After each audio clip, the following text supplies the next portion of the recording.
John. I'm glad to be here. This talk is the unfinished business of healthcare reform. And it's really unfinished, as you all know. So this project was a couple years, this current book, Hijacked. And we went through several titles, but finally settled on Hijacked because it really was hijacked. And in the book, it goes through all the corporate shenanigans and really the stakeholders of the present system were brought together and pretty much appeased through the process all the way. It took a couple of years, and it's a fairly ugly story. But so we don't have a good bill yet. The Democrats, as they go around the country, are trying to defend it. Some are walking away from it. The Republicans are having a field day. The dumb bill won't solve the cost problem, and they're right, actually. So anyhow, it's still very controversial, but I'll go through this in a few slides from different perspectives to try and come down to where we need to go next, because it's not over. The big four problems, as you probably know, are soaring uncontrolled healthcare costs, increasing unaffordability of healthcare, restricted access for uninsured and the underinsured, okay, and variable, often very mediocre quality of care. Can you see over here? Okay. Patient Protection and Affordable Care Act, that's PPACA, that's the healthcare, quote, reform, end quote, bill. It's not reform. Anyhow, it's got a few good points. It will extend insurance to 32 million more people by 10 years from now, 9 years from now. It gets there with subsidies to help lower income people to afford coverage. Subsidies even up to families with incomes of about $80,000 a year, 400% federal poverty level. So it's a wide spectrum of subsidies. Parents can keep kids on their policies until 26. Expanded Medicaid for 16 million people. New funding for community health centers. Many preventive services without any cost sharing. Limited reforms of the health insurance industry. I'll come back to that.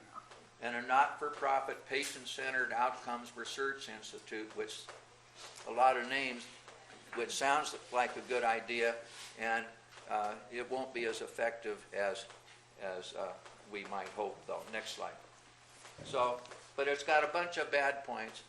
It ties together, it continues a market-based system without real controls, or it doesn't change the problem of overutilization and too much volume of services that aren't necessary, often even inappropriate or even harmful. So it doesn't change that. It doesn't change how physicians are paid or hospitals are paid enough. So no cost containment. It's not going to fix the cost, the soaring costs.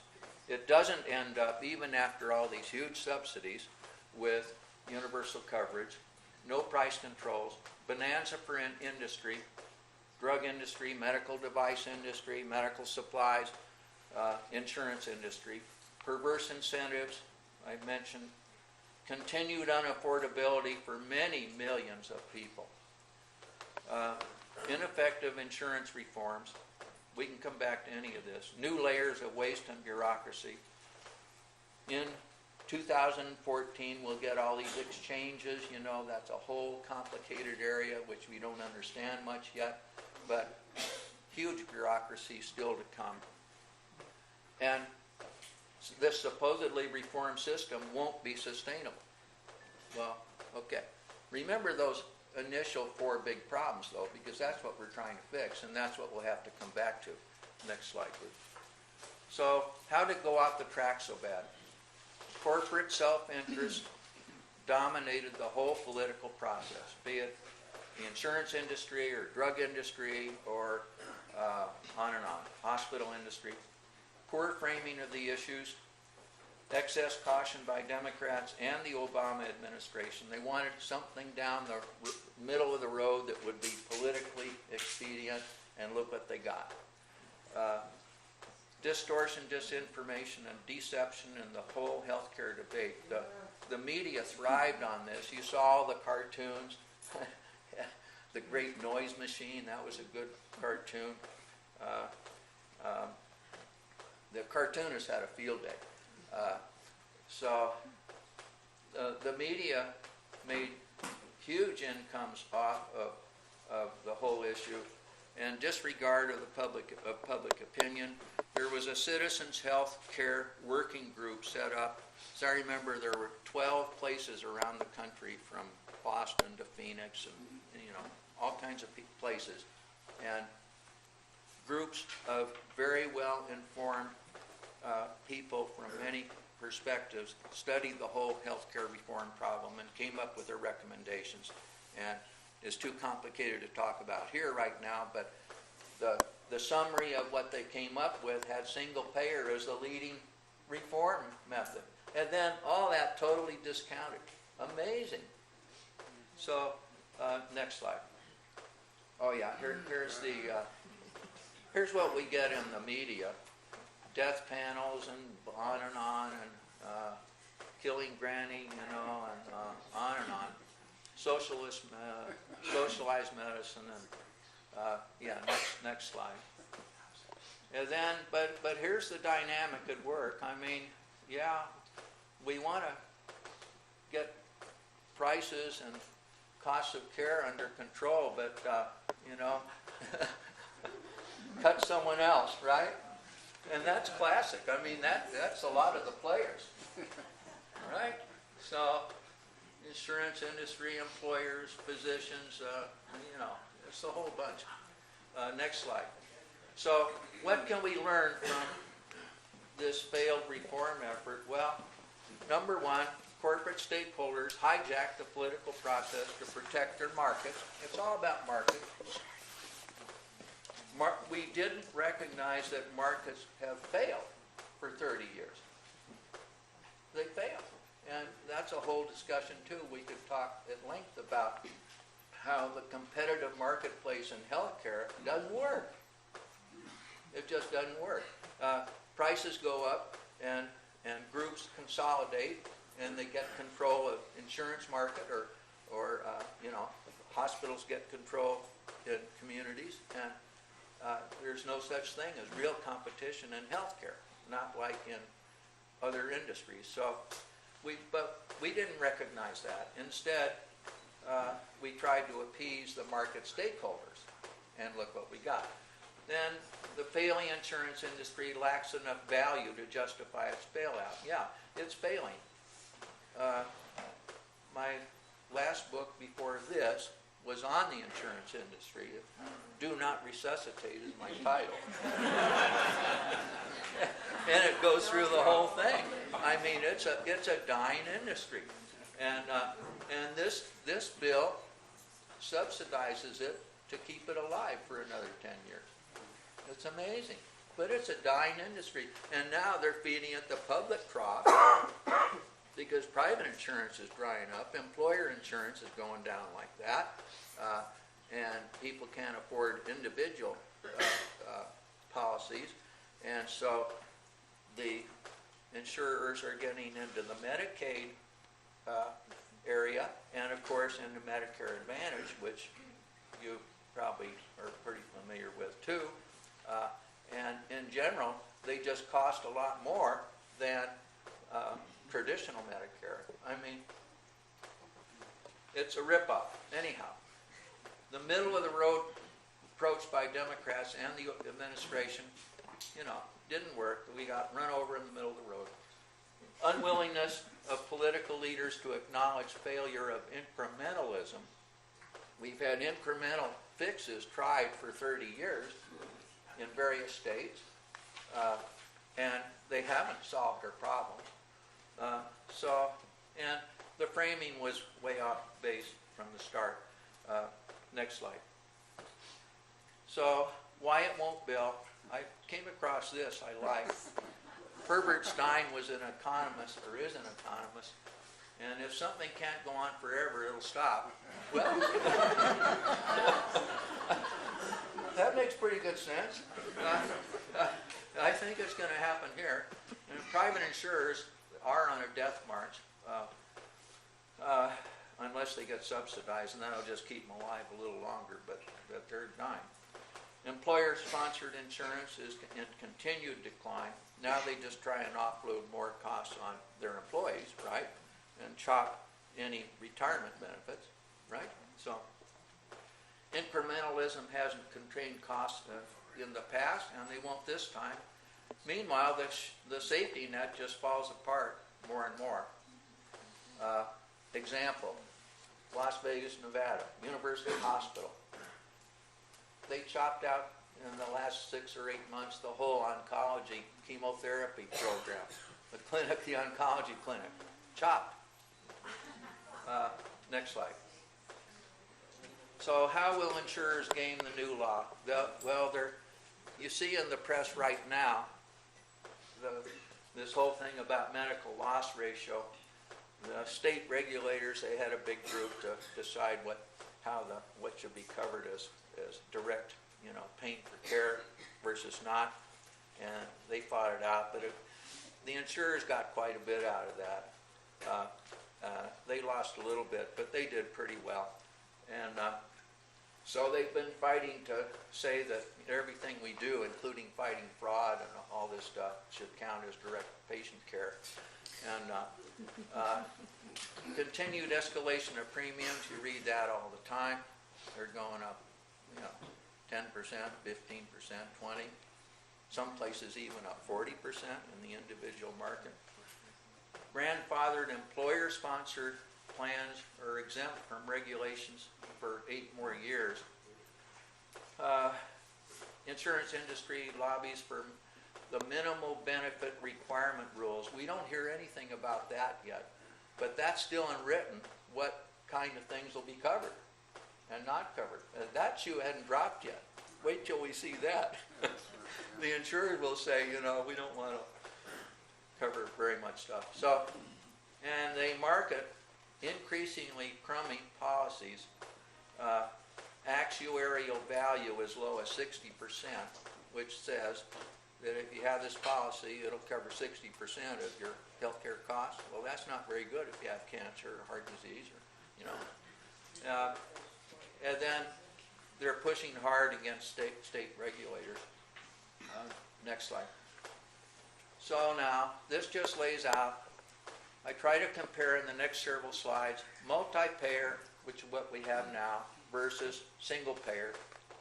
And let's just walk down the list. Universal coverage, multi-payer will never get it. 23 million uninsured 10 years from now. Single payer, right off, we've got it. Cost containment, we've talked about that a bit already. No fix on multi-payer. Yes, we'd save about 400 billion, that's the current number, about 400 billion a year by doing single payer. Affordability, you can see, we'll never get it on multi-payer. And over on the right, no cost sharing in the House bill, in the single payer House bill, no cost sharing. And patients and employers would pay less than they do now. Less than they do now. You don't hear this in the press, but it's true. It's been studied. Benefits, comprehensive. How not comprehensive on multi-payer. And in fact, we're going to have most of the insurance policies 5 years from now will be way down in the 60 and 70% of actuarial value, I think. It's just going to go. It can't go below 60, according to the law, but that's not very great insurance. And but over here, single payer, yes, comprehensive benefits for all necessary and effective care without cost sharing. Wow, for the whole population. And we do it by by getting a handle on what's done, by shifting more towards not-for-profit, be it hospitals or imaging facilities, etc. Next slide. Free choice of doc and hospital. No, not at all in multi-payer. Many of you here, I'm sure, are familiar with your lack of choice in changing networks, right? And which you have no control about. And often you hear about after you've had a procedure done or this or that, and you found it was out of network, and blah, right? But yes, anywhere in the country, free choice of physician and hospital. Quality of care, highly variable right now. We have 23,000 additional deaths a year. Over on the right, we'd start to get a handle on that. Earlier diagnosis, because people can seek care earlier. No cost sharing. And we get a handle on some of the perverse incentives. Bureaucracy greatly increased on the left, greatly reduced on the right. Equity, obvious. Increased disparities on the left. Yes, start to build a single tier system on the right. That would draw the country together tremendously. Sustainability, absolutely not on the left. We'll have widespread system collapse. It's just a matter of time. It's going to happen. And yes, we can start to get a handle on sustainable system on the right. Next slide. So, but there are other things to do aside from national health insurance. But the first, I think, is we got to organize and get national health insurance, single payer, get rid of our multi-payer system. But after that, we've got, or as we go along, we've got to demand that policy alternatives be based on credible, documented health policy science, and there is a science and experience, not on ideology, wishful thinking, or corporate bottom lines. We need to come to grips with healthcare resources are limited. We still don't believe that, but they sure are, and have to be stewarded. If we're going to take care of our whole population, which we aren't doing, then we better get on that one. And we need to establish an independent, nonpartisan, science-based national commission to evaluate diagnostic and therapeutic interventions for comparable efficacy. Do they work? Are they cost-effective? But we also need authority to recommend coverage and reimbursement policies, right? Well, that's what I mentioned that earlier slide, that other institute that this new healthcare law put in place, or will put in place. It doesn't have any clout on coverage or reimbursement policies. Well, if you can't do that, what are you going to do? Next slide. We have to change how physicians are paid. We have to salary more physicians. This is a huge problem. Organized medicine will fight. But it's very complicated to go into, but we need to get a handle on that. Procedures are over-reimbursed. Cognitive care, listening and evaluating and talking and seeing patients and figuring out what's wrong with them, in primary care especially, is totally undervalued. So we have a system that's an inverted pyramid. Primary care should be on the base. It isn't, and it's a whole failing system now because everyone wants to go, if you're a graduate of a medical school, go into dermatology and treat wrinkles, or into surgical subspecialties, or but not where we need to build a primary care base. So a lot has to be done with how physicians are paid. We over-reimbursed MRIs and CT scans. We got to get that way down, and we have to bring primary care things up. And we have to lead so the president will follow, as you've probably read, and I like the quote FDR back in the 30s. He often liked to say, when he was being pushed to do national health insurance or other things like that, make me do it. So, and we've just seen an administration that got pushed around. We didn't make them do it. We need to establish majority rule in the Senate without this filibuster blockade. They can change that. It's been changed a lot of times. They can change it. They don't want to. And it's gridlock the way it is. We need to mobilize popular support for single payer and build a social movement for real healthcare reform. So next slide. So why can reform work next time? Well, I come back to Stein's law. If something can't go on forever, it'll stop. And it's going to stop. The present market system is going to stop. So what's going to replace it? Okay? We'll have growing public backlash. It's much too weak right now about rising costs and limits to access and choice.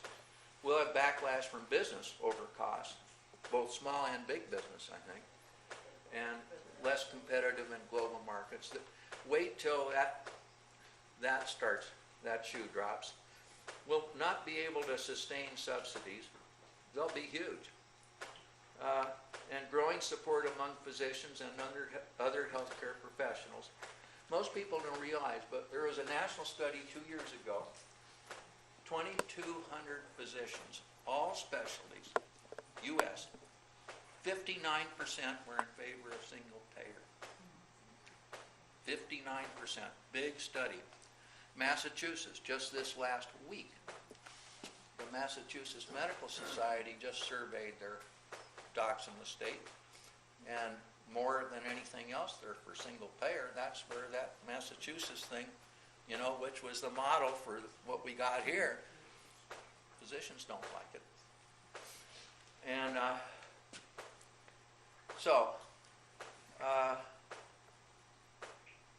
Ralph Nader is talking in his latest book about, and I hope this happens, a liberal-conservative convergence about healthcare reform. And I can see it happening.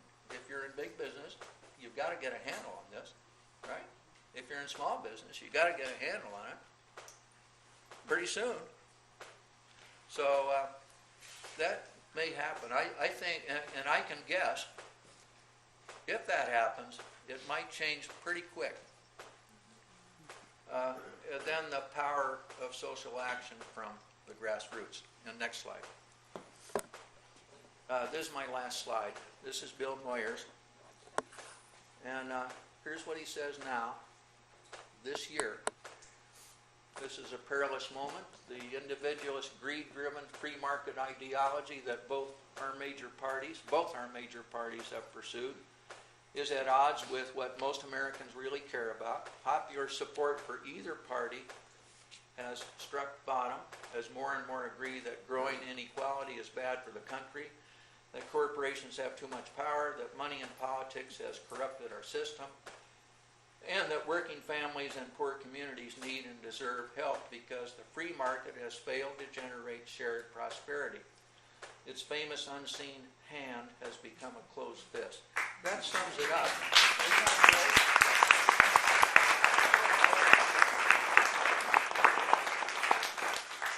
So I'll stop there. You can't do better than Bill Moyers. No, that's great. Thank you so much.